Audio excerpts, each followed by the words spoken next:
உருவாக்குவதற்கு முதல் தலைமுறையிலே எங்களை போன்றவர்கள் புரட்சித் தலைவருடைய வழியில் என்று நாங்கள் பணியாற்றினோம். அதற்கு பிறகு புரட்சித் தலைவர் அம்மா வழியில் என்று பணியாற்றி இருக்கிறோம்.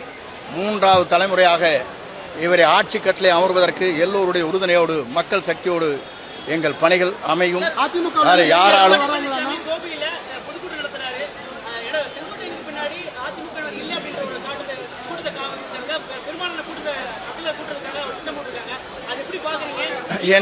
என்னை பொறுத்தவரையிலும் ஒன்றைத்தான் சொல்ல விரும்புகிறேன். 9 முறை சட்டமன்ற உறுப்பினராக இருக்கிறேன். எனக்கு பின்னாலே மக்கள் இல்லை என்று சொல்வது அவர் சொல்லலாமே தவிர மக்கள் அதை பார்த்துக் கொள்வார்கள். 3 முறை வாக்கே கேட்காமல் என்னை வெற்றி பெற்ற மக்கள் அங்கே இருக்கிறார்கள். யார் வேண்டுமானாலும் எதை வேண்டுமானாலும் சொல்லலாம். ஏனென்று சொன்னால் ஒன்றை நான் சொல்லுகிறேன். நான் என்று ஒருவர் நினைத்தால் ஆண்டவன் தான் என்று காட்டி விடுவார். வணக்கம்.